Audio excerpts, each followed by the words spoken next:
But in one day, it all came crashing down. And you think you got it bad. He lost everything. His wife even got on his nerves and said, curse your God and die. He lost his children, lost his cattle, and there went his wealth. All in one day. And you think you got to get flesh out. It's the end of the world. I got about $300 time. You forgot he gave you the $1,700 car. So if he can provide a car, I'm pretty sure he can provide a time.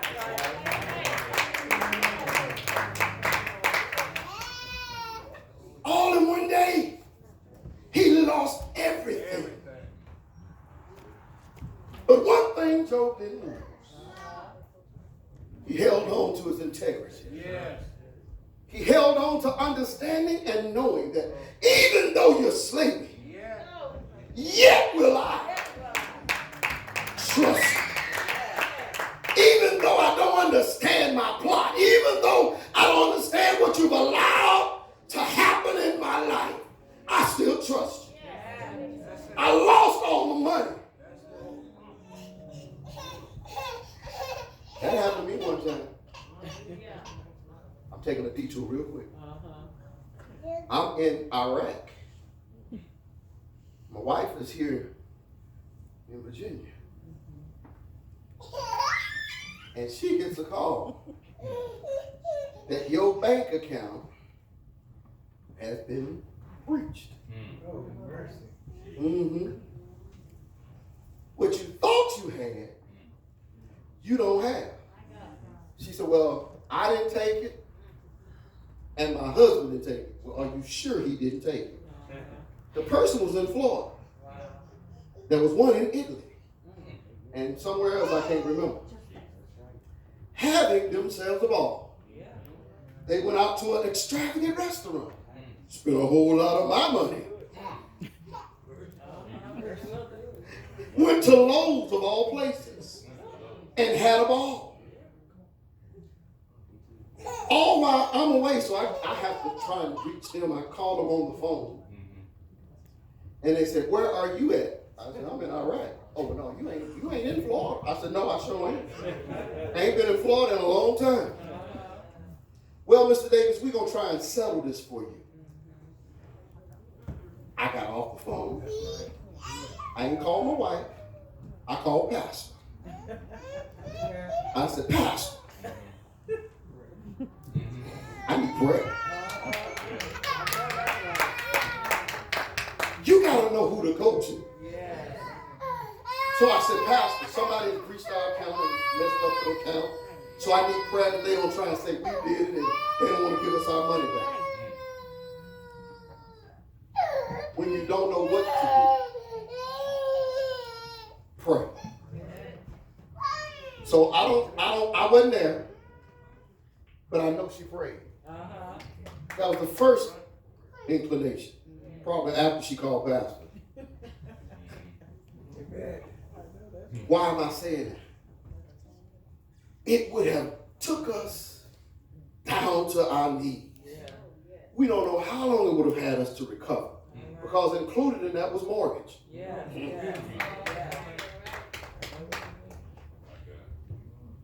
But I said all of that to say that the household of faith ain't exempt. Why do you think you ain't gonna go through nothing?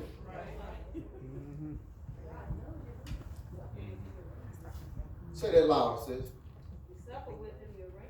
Why do you think that the people of God ain't gonna go through that? Let me show you. Let me show you. Moses had to lead the children where? Out of what? Egypt. Where were they in when they was in Egypt? So why you ain't gonna go through nothing?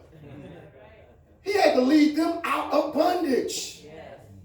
Lead them out of their oppression. Lead them out of their suffering. Why do you think you ain't going to go through nothing? Wait a minute. I can go even a little further. He was hanging on a what? He was suffering on a cross. Why do you going to go through nothing. He was suffering for us. He was paying our price. Why do you think you ain't going to go through nothing? We're going to go through things to show us who God is. We're going to go through things to increase our faith in our very God. We're going to go through things to solidify your presence, your place in God. Why? Because if you ain't never been knocked down, I cannot tell Evangelist Johnson how to get up. All right. I got to be a witness to somebody else. My life is a written epistle.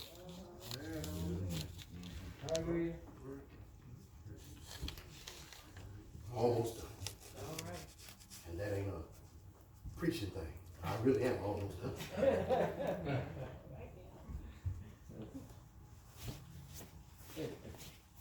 Be vigilant.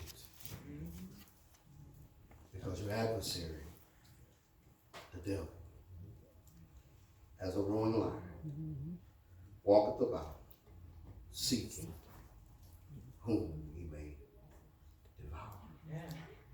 He wants to find a weak spot. He wants to find somebody that ain't praying, that ain't fasting, that ain't reading, that ain't looking out to make sure that everything is all right. In the military, they always tell us when we're on watch to be vigilant. They're always telling us to be on the watch. They had me on something we call the lookout watch. Notice I said once. I ain't fall asleep. I was never going to sleep on watch. That was a penalty that I didn't want to find out if it was true. You know which one that is. So I'm on watch. And they asked me, didn't you see this ship in the distance? I said, no, I didn't see it. They said, did you look through the big eye? I've been looking through it all night. I didn't see it. It was there, but I did not see it. Did I get in trouble? No. Because guess what? Nobody else saw it either. Nobody saw it. So they asked me, well, you on the big eye. I said, I've been looking. So they tried to say, you went to sleep, didn't you? No, I wasn't asleep. So what happened was, they got rovers. Thank God for the rover. The rover, they asked me, well, every time you went through his station, was he asleep? He said, no, he met me before I got up there. When you do something that you're not supposed to, God will still fight for you. Amen. That guy said, no, y'all can go after somebody else, but that one he was awake. Amen. So then they said, well, nobody else saw it either. They had binoculars. It wasn't on the radar. It just appeared. Problems are just appear in your life. Everything is moving along smooth. I locked my keys in my car 3 times in one day. Don't you laugh. I locked my keys in my car 3 times in one day. I wasn't going, I don't even know how it happened. I called God. I called her the first time. She had to take off work to bring me my keys. The second time, the guy took me home. I don't even know how. I locked my keys in the car 3 times in a row. The guy took me home. Got my spare key. I don't know how I had so many keys, but she had one. I had one. It was one and all. Got the key, came back and unlocked the door. Well, I locked it. Sometimes, no matter how you try to escape a situation, it just happens. Sometimes you just gonna go through things just cause.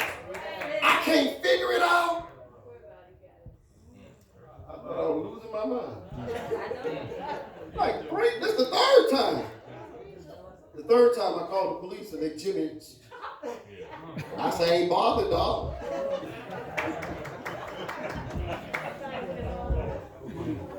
Oh, she knew. Sometimes you're minding your own business. And out of nowhere comes a sickness that takes you down.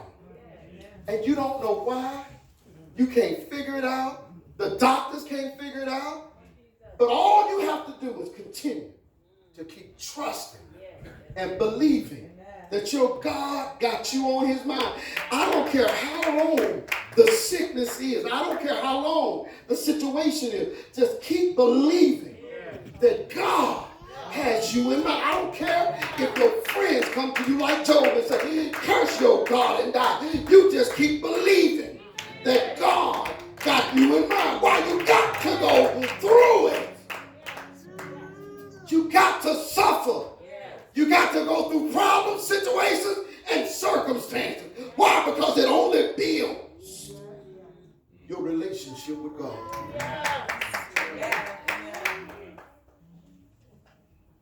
As I take, let's see, I'm folding everything. Stop laughing, Kurt. No, I'm really done, Pastor. I need you to get to a place in your life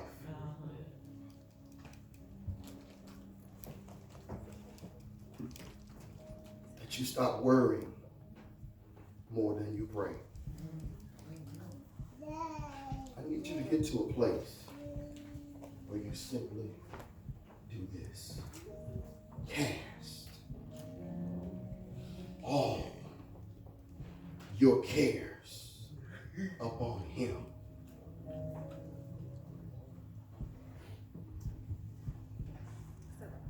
Stop bringing them and holding them right here till you feel like you're having a heart attack. But it's nothing but panic. It's nothing, you're just having a panic attack because you've worried yourself into a frenzy of how you're going to come out of it. You've worried yourself to a frenzy of how it's going to work out. You've worried yourself. You've been frustrated. You've been angry. You've gone through all the stages of grief, trying to figure out how you're going to get through it. It was not until your death. Whatever you're going through, it is not until your death. You're going to come out of it. But you got to believe I'm coming out of it. You got to trust God that I'm coming out of it. I might not look like I'm coming out, but I got to trust God that I'm coming out of it. It might not feel like I'm coming out of it, but I got to trust God that I'm coming out of it. You got to trust him when you can't trace him. You got to trust him when you can't see him. You got to trust him when you can't feel it. You got to trust him. You got to trust God come what may. From day to day, you got to trust him. You got to trust him. Yes. You got to trust him. No matter what your friends are saying. You got to trust him. No matter what your enemy continue to bring into your mind. You got to trust him. The enemy going to tell you he ain't going to do it. The enemy will tell you this is it. The enemy will tell you you finished. The enemy will tell you that your course has been run and it's over, final. But how many know you got a God that sits high and that looks low and that can change your situation in the blink of an eye?